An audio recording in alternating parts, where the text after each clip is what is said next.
Kia ora everyone, welcome to the Icehouse podcast. New host for you this week. My name is Eamon King, Customer Growth Partner for the South Island. And today I have with me Leon Mooney, owner-operator of Saltworks and Millworks co-working spaces in Otatahi, Christchurch, and a new regional partner of the Icehouse. Thanks for joining.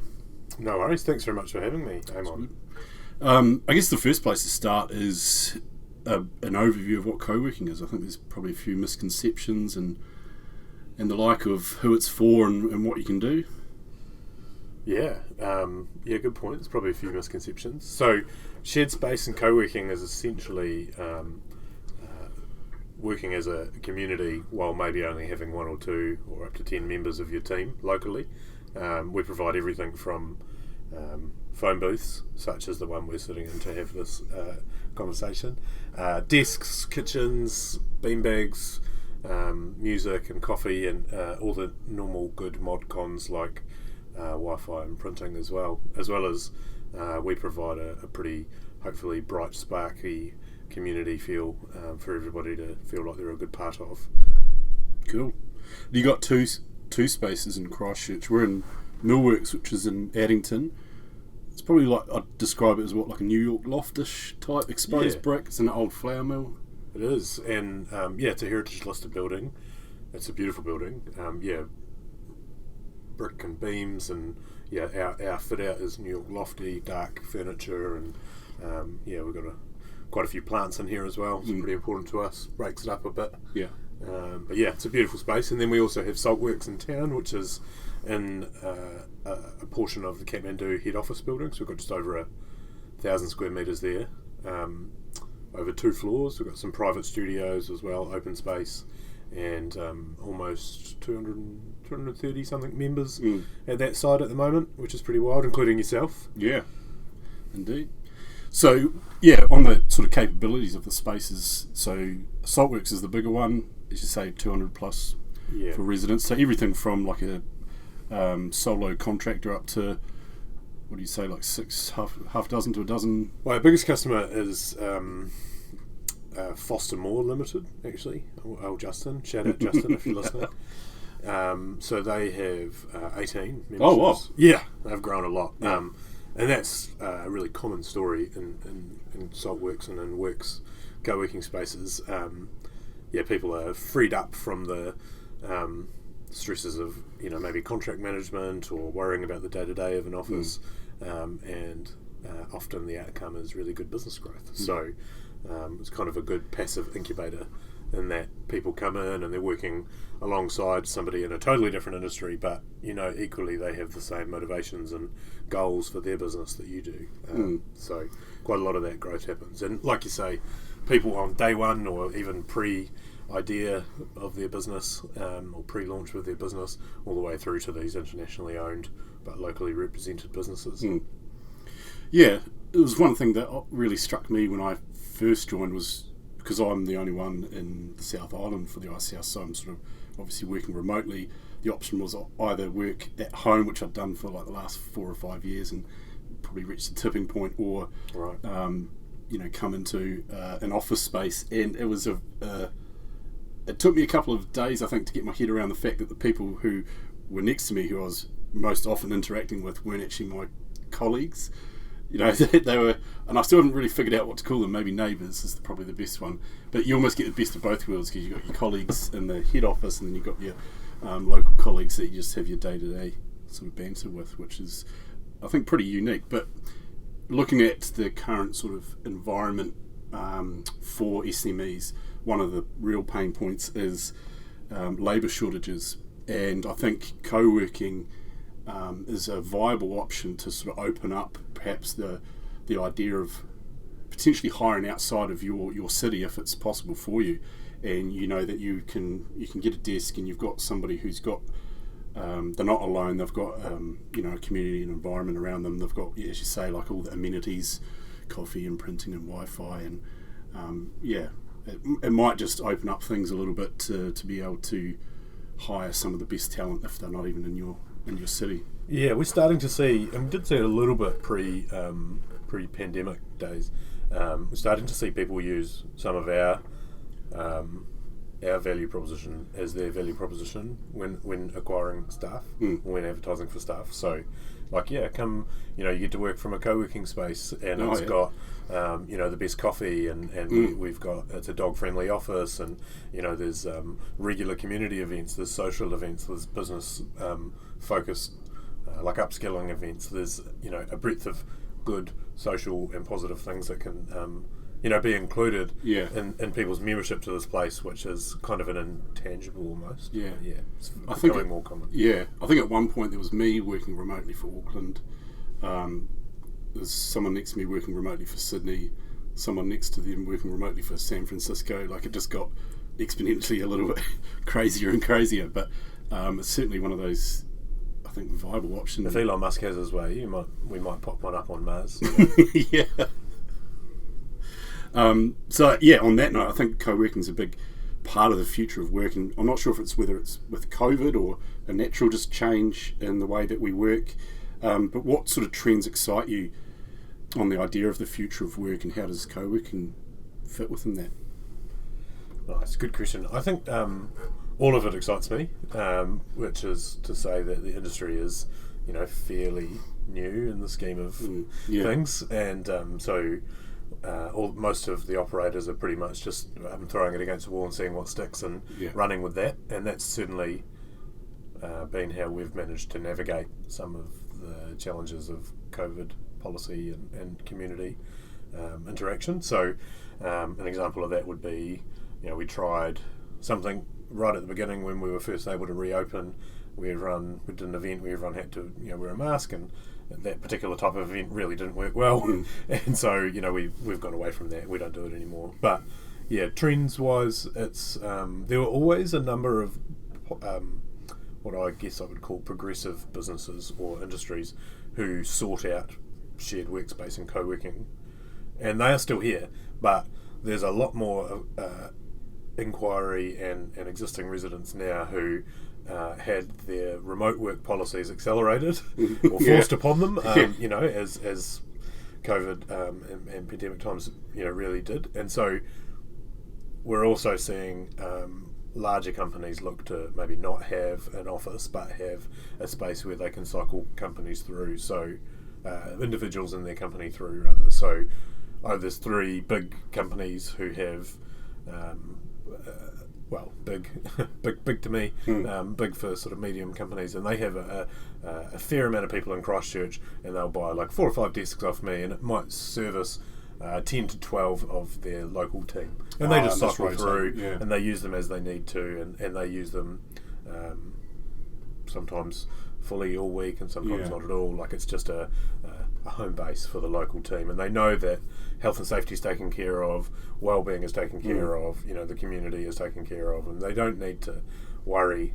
We provide a level of trust and certainty that their staff will be well catered for. How'd you get into co-working? Total accident. So I used to work at Vodafone, and one of my sales reps found the company and said, "Oh, boss, you need to come with me and pitch for this company." And I went in and met the original founders and the general manager at the time of this company that was nationwide, and I loved it, and I came on board as their South Island manager to roll out the company across the South Island. They were looking for investment. They got purchased by an overseas company, and myself and some others took the Christchurch operation out individually, and then actually during the first lockdown I went all in and bought out the other shareholders. It's all me now. And then since then we've opened up the second site where we are now. So a couple of years, 2020ish. Yep.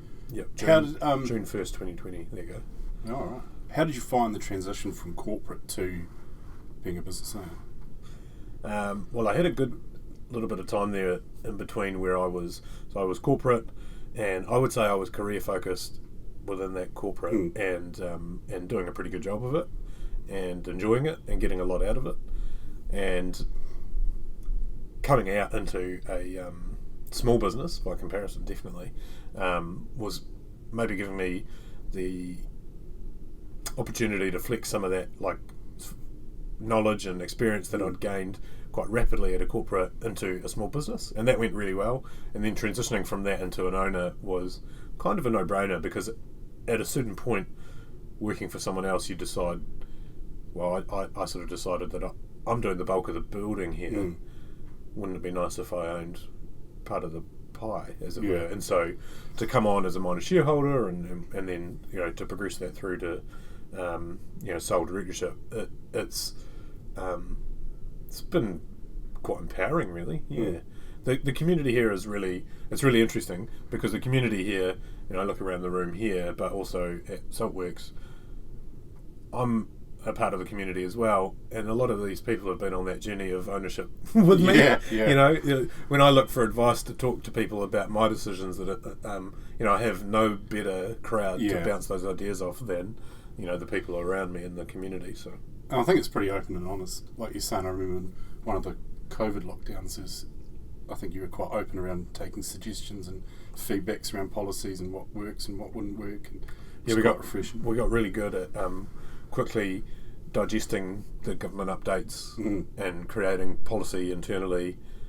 You know, verifying that with the, you know, making sure that hit, crossed all the T's and dotted all the I's of what we were allowed to do, and then rolling that out with good, clear communication to the community. One of the pieces of feedback we got was, it's great that you guys are on top of it, because it means I don't have to think about it. I just know that if I follow your rules, then we are compliant. And you know, that was actually, that person was it was a throwaway comment by that person, and that's the one that stuck with me. Was like, right, we're really making a difference with being so reactive. Were there any surprises for you going from working as like an employee and then transitioning into the owner? Because I had that journey myself, where I'd been in the corporate environment and then started a business and thought I had all the tools, but I think naively I got tripped up quite a few times and realised quite quickly that I didn't really actually have as many of the tools as I thought, especially around like finance and budgeting and P&Ls. Yeah, I've done a fair amount of research on research and training, I guess. On including an Icehouse course. Right. But and they, you know, so the training stuff is out there. You just I was pretty honest with myself and where the areas that I needed to upskill were, and sort out the training for it. And I think that actually, coming from a corporate background, that stuff was handed to you on a silver platter, but I was at least then experienced in receiving it. And so when going into your own business, investing in yourself through some extra training or something was kind of a no-brainer. You should focus on the things that you're good at and outsource the stuff that you're not, and then, you know, work on the things that are important. And that, investing in yourself within your business is probably the biggest or the best investment you can make. Yeah, it's funny, it's often the last thing that does get invested in, though, as an owner. I was always a little bit of a control freak, so I had a hard time, or it took me too long to really let go of certain aspects. I really wanted to have be covered over those. I remember my P&L and budget training was literally just add 3% to what the budget was last year, which is a lot different when you're starting a business, because you've obviously got no budget. What's been a highlight of Saltworks journey? That's a good question.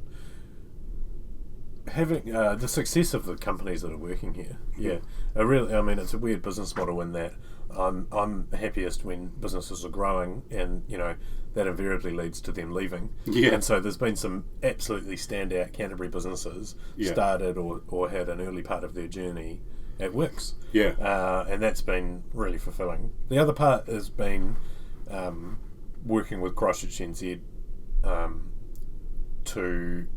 so we are now a partner with them to enable regular businesses to add jobs to Canterbury, and so we can now support, through a partnership with Christchurch NZ, the growth of companies within here by offsetting some of that initial startup cost of adding a new staff member in the form of reducing their membership fees for a period of time at Works. So we've, in the last so I've actually just finished some reporting for Christchurch NZ. So in the last financial year, we did 50. There was 58 new jobs created. Which is fantastic. So that's people moving teams to Christchurch, or new or existing residents growing. It's wild. We just changed the reporting time frame to line up with Christchurch NZ's funding model, and it was 54 July to June.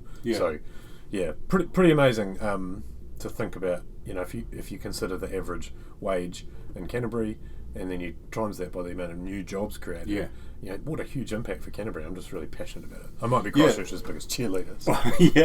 No, that's huge, and it's great that you're actually capturing that, and it's probably a good segue into why we're actually having this conversation and what it means to be a regional partner with the Icehouse. Is that essentially you're providing funding. There's funds that you've allocated towards residents to be able to attend Icehouse programs, so that they can grow their businesses or become better leaders and therefore grow their businesses, and also adding discounts to or funding towards some of the workshops around financial literacy and sales acumen. So that was really a big milestone moment for me, because obviously I'm quite passionate about the space and mention it a lot in my conversations. But also it was intriguing to me that I sort of, in the back of my mind, I thought, does Len understand that he's potentially helping these businesses outgrow his space? Yeah, it's a terrible business model. I joke about it, but it really is. So I always need more people to come in. The partnering with the Icehouse and becoming the regional partner was a no-brainer. The commitment and investment from me is paid back tenfold, if not more, by seeing people and businesses succeed, seeing founders succeed. Having done the mahi and invested in myself, never as much as you need to, of course, because there's only so many hours in a day. But having done a significant amount of work on myself, realising that you need to do that as early as possible in a business journey, and then working with you, Eamon, and the Icehouse, and having been up there and met Gareth, and and seeing the operation and making a very obvious leap that we were very aligned. It was a no-brainer, and so contributing funding and working on a partnership model that enables the members here to get a discount on certain things, and some of them to be supported through the programs by me directly. It was, if I had a tail it'd be wagging. That's right up my alley. That's cool. Great. I think it only took about half a dozen dumplings as well. That's right, we did it at lunch, didn't we? That's right. One thing I've noticed, certainly being a resident, and we've touched on it throughout this conversation, is the community aspect of Saltworks and Millworks, and it's really struck me that you get the amenities, you get the desks, but there is something added onto that, which is the community aspect, and it's quite hard to sort of nail down what exactly it is and what you do to foster it. I guess it's a little bit like culture in a company. It's difficult to fake, but it's also equally difficult to really explain what it is that you're doing. And I get asked this question a bit, and every single time probably gets a different answer. So the best thing that I think about the future of co-working and how these spaces can differentiate themselves from just being desks in a space is thinking about it as human to human, not business to business. So it's great that you represent the Icehouse as a customer of mine, but I am very invested, if not the same as, then more than the Icehouse, I'm invested in you. And because you're the human in my space, how do we make sure that the businesses in here are doing their absolute best, and therefore their people are contributing to that? How do we make sure the people are doing their absolute best? And so that's, you've got to focus on well-being, you've got to focus on some of the events that we run, we curate them fairly carefully, and then also myself and my ethos and my team, the culture as well. So we have two employees that work with me in the community, and it's about being accessible and supportive, and hopefully, nothing's a problem. Like it's an opportunity to change something, or to build a product out around a customer need. We get lots of people coming in saying, I'll just take that membership or this one. Awesome, love it. But it's the people who say, well, actually I need this and this, and I want to do it this way. That's what's really interesting, is getting into the nitty gritty and finding out about everybody's business, and hopefully shaping something that suits them. Yeah. It definitely was lockdown, I think, that I really noticed it. We were doing, I think we were still doing the 11 a.m. stuff quizzes over Zoom, and then we're doing Friday drinks and probably Thursday drinks as well, to be fair. But those are things that were totally not required, on behalf of a co-working space. I guess you guys would have been quite an easy thing just to dip out and be like, I'll see you when the lockdown's over. But it would have been. Yeah, simple little things like that I think go a long way in lockdowns are really hard for an extrovert like me, so all I was trying to do was get everybody on the call so I'd feel normal again. But yeah, we had I remember we were doing them over the weekends as well, and people saying, what are you doing on the weekends? So, well, days have no meaning, it's lockdown. Yeah. Well, it's, we were very lucky in the beginning. The first lockdown, who knew what was happening? The world might have been ended. We were in a position to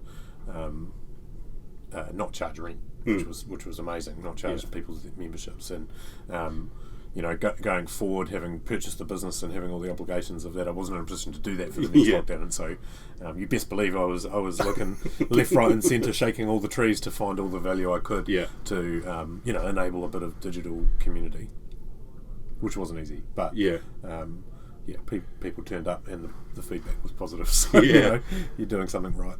How has COVID been?